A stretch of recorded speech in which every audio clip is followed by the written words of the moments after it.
that is and ever will be. How well did you know Aisling? She lit a candle at my shrine every week. For who, I couldn't say. Can you think of anyone who would have wished her harm? A pall hangs over her. She was taken by a great evil. Hard to see, but sense. Something unnatural. Neither man nor fae.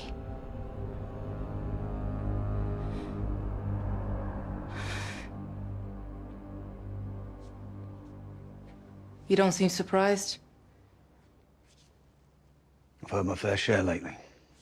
Hello दोस्तों, web series investigator YouTube channel में आपका स्वागत है। और आज हम explain करने जा रहे हैं कार्निवल रो का सीजन 1 का एपिसोड 2। और अगर आपने सीजन 1 का एपिसोड 1 नहीं देखा है तो लिंक डिस्क्रिप्शन में या प्लेलिस्ट में जाके आप देख सकते हैं। और अगर आप इस चैनल पर नए हैं तो सब्सक्राइब करना ना भूलें ताकि कोई भी नोटिफिकेशन आपसे मिस ना हो। एपिसोड 2 के स्टार्टिंग सीन में सुबह में जब फाइलो रेडी होकर अपने काम पर जा रहा होता है तब उस होटल के मालकिन मिस फाइफी फाइलो से पूछती है कि कल क्या हुआ था। वो जान गई थी कि फाइलो के कमरे में कोई लड़की आई थी, पर फाइलो उसे कुछ नहीं बताता और वहां से चला जाता है। बाहर आने पर फाइलो को उसका कलीग बर्विक मिलता है और उसे बताता है कि आज सुबह रास्ते के साउथ बैंक के पास उसे एक मरी हुई पिग्स मिली। जब फाइलो वहां पहुंचता है तब वो देखता है कि उस लाश की हथेलियां निकाल के इधर उधर फेंक दिया हुआ था। फाइलो अंदाजा लगा लेता है कि जिसने भी इसे मारा है वो इस नाले के अंदर से आया था। और इसके बाद फाइलो उसका कलीग बताता है कि इसका नाम एस्लिंग क्वेरेल है और पहले यह एक मशहूर सिंगर थी। और जानकारी जानने के लिए फाइलो अपने दोस्त के साथ एस्लिंग के घर जाता है।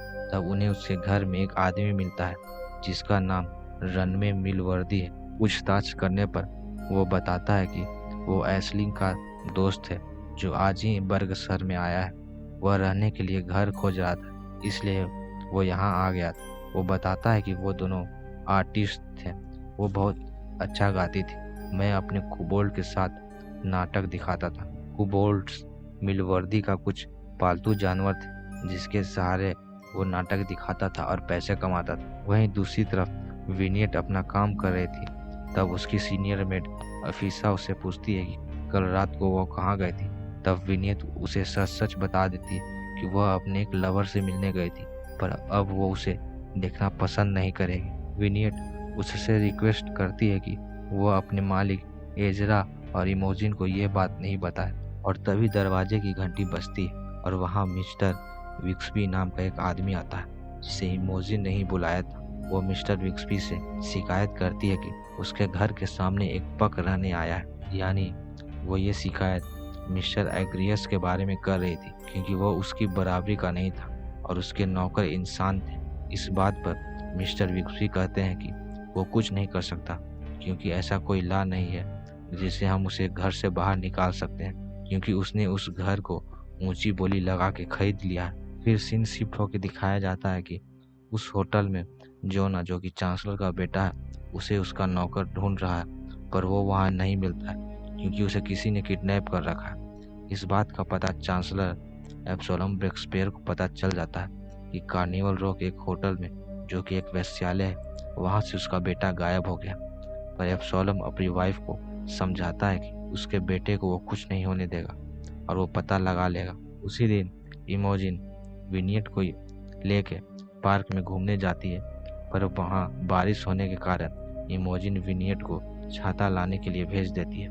पर बारिश तेज होने के कारण वो भीग जाती है, लेकिन तभी एग्रियस वहाँ आके उसे अपना छाता देता है और उससे बात करने लगता है। वो इमोजिन को बताता है कि उसे यह जगह पसंद आया, पर उसके आस पड़ोस के लोग उसे पसंद नहीं करते। तब इमोजिन उसे शहर छोड़ के जाने को कहती है। इस बात पर एग्रियस गुस्सा होके उसे कहता है कि वो उससे क्या चाहती है वो सब समझता है, वो उसे फंसाना चाहती है। और इस बात पर गुस्सा होकर इमोजिन वहाँ से चली जाती है। फिर सीन शिफ्ट होकर दिखाया जाता है कि फाइलो एशलिंग की बॉडी का पोस्टमार्टम करवाना चाहता है, पर उसका सीनियर उसे मना कर देता है। इसके बावजूद फाइलो कार्निवल रो से एक पग डॉक्टर को लेके आता है। तब वो डॉक्टर उसे बताता है कि इसे किसी ताकतवर जानवर के पंजे से फाड़ा है और इसका कलेजा गायब है। इसके बाद फाइलो बिल्कनेस कीप नाम के एक जेल में जाता है, जहाँ अपने दोस्त डैरियस से मिलता है और उससे बातें करने लगता है और उसे अपने केस के बारे में बताता है और एशलिंग के गाने के बारे में बताता है कि जैसे उसने इससे पहले वो गाना कहीं सुना है।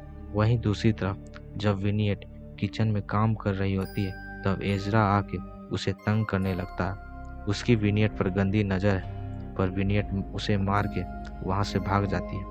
तभी वहाँ इमोजिन आ जाती है और खुद को बचाने के लिए एजरा विनियट पर चोरी का आरोप लगा देता है। तब इमोजिन अगली सुबह पुलिस स्टेशन जाके रिपोर्ट लिखाने की बात करती है। वहाँ से भागने के बाद विनियट अपनी दोस्त टर्मलिन के पास चली जाती है और उससे कुछ काम के बारे में पूछती है।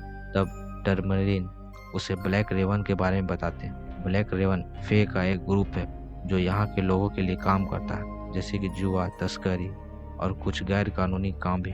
टर्मलिन उसे आज रात को मिलने के लिए कहती है। इसके बाद विनियट एक बिल्डिंग के छत पर जाती है, जहाँ ब्लैक रेवन का ग्रुप का एक आदमी मौजूद रहता है। वहाँ उसे ब्लैक रेवन के लीडर डालिया से मिलाता है और डालिया विनियट के सामने अपने ग्रुप की एक फे जिसका नाम रेन है उसे छत पर से नीचे फेंक के मार देती है, क्योंकि वो पुलिस की खबरें थी। यह देख के भी विनियट उन्हें ज्वाइन कर लेती है, पर डालिया उसे एक काम देती है। अगर वह पुलिस स्टेशन के झंडे को यहाँ हमारे पास ले आएगी, तभी वो ब्लैक रेवन को ज्वाइन कर सकती है। वहीं दूसरी तरफ जोना की माँ पैटी अपने हस्बैंड के पास अपनी पहचान की एक डायन को लेके आती है, जो उसे बताएगी कि उसके बेटे को किसने किडनैप किया। उसका हस्बैंड इसके लिए रेडी नहीं होता है, लेकिन पैटी अपने हस्बैंड को मना लेती है, पर इस काम के लिए वो डायन ब्रेक्सपियर फैमिली से जुड़े किसी की बलि मांगती है। तब पैटी उसे अपना पालतू भालू दे देती है। बलि के बाद वो डायन बताती है कि कोई जान पहचान वाला आदमी ही है जो आपको गिराने के लिए हमेशा तैयार रहता है। वो आपकी पावर को लेना चाहता है। तब पैटी समझ जाती है कि ये कोई और नहीं बल्कि रिटर लॉन्गर पेन है, जो असेंबली में उसके हस्बैंड के खिलाफ खड़ा हुआ है। उसी के पास हमारा बेटा है। अगली सुबह जब फाइलो पुलिस स्टेशन जाता है, तब वहाँ उसे इमोजिन अपने भाई एजरा के साथ विनियट के बारे में चोरी का रिपोर्ट लिखवाते हुए देखता है और इसके बाद फाइलो एजरा के घर जाके विनियट के कॉन्ट्रैक्ट का पैसा उसे दे के एजरा से विनियट को आज़ाद करवा देता है। फाइलो के वहाँ से जाने के बाद एजरा अपनी बहन को बताता है कि उसका बिजनेस घाटे में जा रहा है, इसलिए अब उन्हें घर के खर्च को कम करना होगा। और इस बात पर दोनों भाई बहन के बीच में बहस हो जाता है। इसके बाद शाम को इमोजिन अपने पड़ोसी मिस्टर एग्रियस को एक लेटर लिख के अपने घर पर चाय के लिए इनवाइट करती है। वहीं दूसरी तरफ फाइलो विनियट की याचिका को खारिज करके उसे ऑफिशियली आज़ाद करवा देता और अब वो किसी के गुलाम नहीं।